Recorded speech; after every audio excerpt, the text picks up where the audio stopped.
No one is above human condition. We all possess a shadow self. Am I right? The shadow self is everything we do not accept within ourselves. So if you ever hear someone say, I'm incapable of being that way, or I'm not that, or even I can never do something like that, they are actually denying their shadow. The shadow is everything that we think that we are not capable of. And our unconscious mind will communicate using symbols and images, which is very Jyestha coded.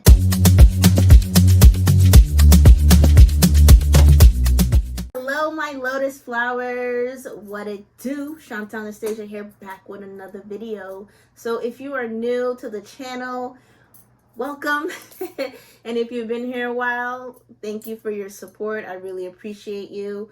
Today we're going to be talking about Vedic astrology as well as integrative psychology. So for those who are new to this channel, or for those who do not know, I'm a sidereal astrologer and I'm a student of Jyotish, which is Indian astrology. So today in particular, we're going to be talking about a lunar mansion that is found in the zodiacal belt within Jyotish called Jyestra, right?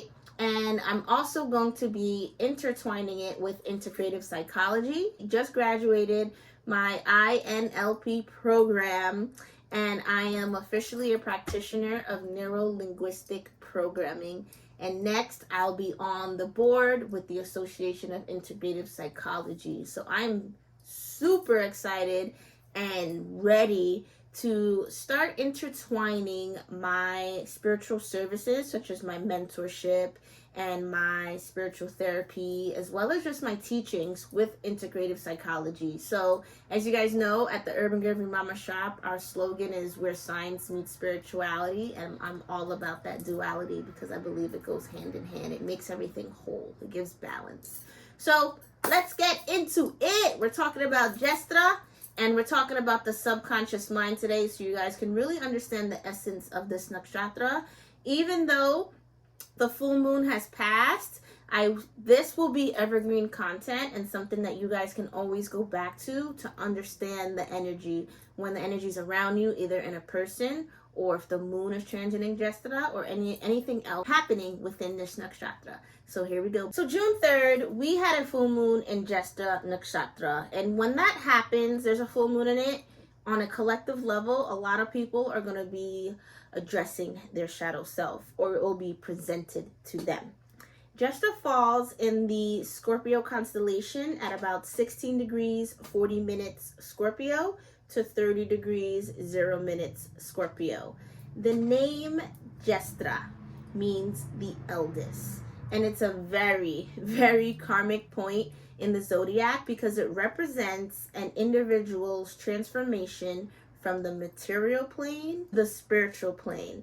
And if you look at the zodiacal belt in the sky, Jyestra is the lunar mansion right before the Mula lunar mansion, right? Which means that Jyestra is going from water to fire because Mula is in the Sagittarius constellation and it's fire. Jyestra is the last nakshatra in the second group of 9 nakshatras, and the Gadanta point is in the last 48 minutes of the nakshatra. So the Gadanta point is in the 4th pada. Jyestra is symbolized as the protective amulet, right?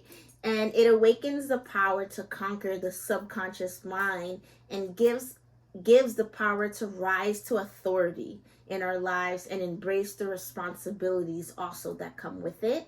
The Shakti of Jyestra is the power to gain courage, the power to rise above peril, and the power to conquer.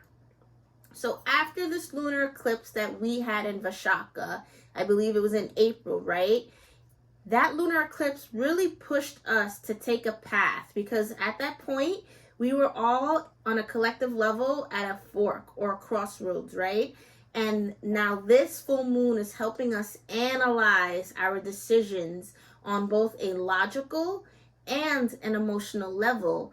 And this full moon that we just had in Jyestra is paired with logic and analysis because Jyestra is ruled by the planet Mercury. So anytime there's a Jyestha full moon, partnerships or new moon, partnerships and individuals are going to go through a physical, spiritual, and mental renovation and able to see things from the other person's perspective. Jyestha is very calculative and protective, so definitely expect to really weigh on how your current decisions can affect you in the long term.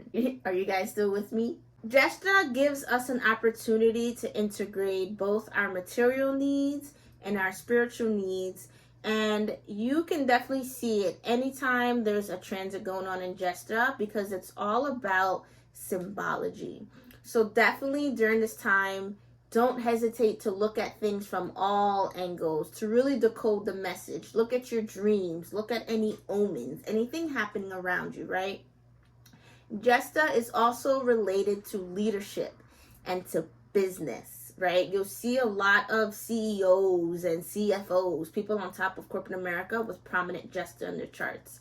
So over the next month, right, or anytime Jyestha is being activated in your chart or collectively, it's a good time to tap into those competitive energies to get shit done. The deity that rules over Jyestha is Indra. Indra is the king of the gods. In Indian mythology, Indra was always drinking soma, which is the nectar of gods. So with Jyestha, you really want to balance things out and try not to overindulge, right?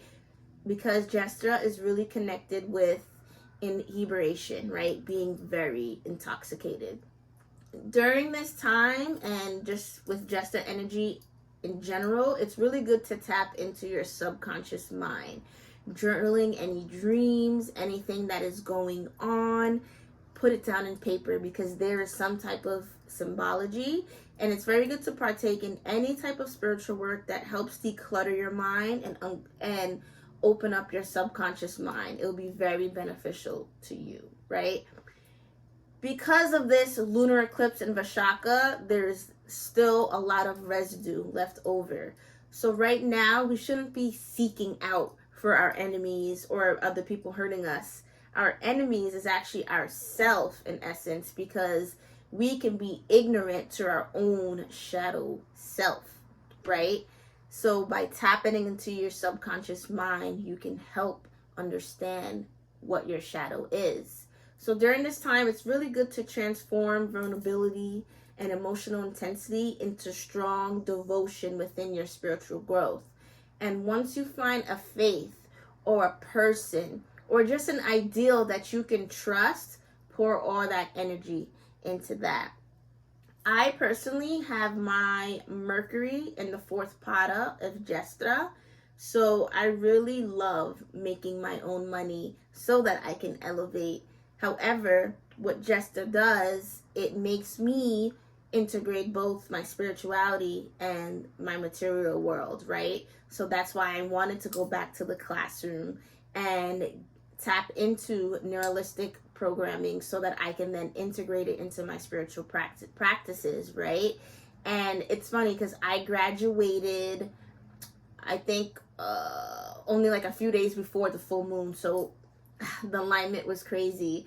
So definitely when it comes to Jyestha, and anytime there's a full moon, new moon, lunar eclipse, solar eclipse, even if the moon is transiting Jyestha, you really want to tap into those things that I mentioned before.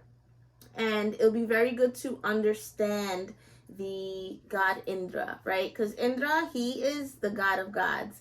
Farmers pray to Indra because he brings rains. He helps almost the impossible happen. So if you loved this episode of Vedic astrology and integrative psychology, be sure to like, share, and subscribe. Drop a comment below if you have any questions. And I am going to be putting out the link to my Patreon soon, so you guys can really see some exclusive content. So definitely keep a lookout on that. And that is all. Have a blessed day, guys. Ache.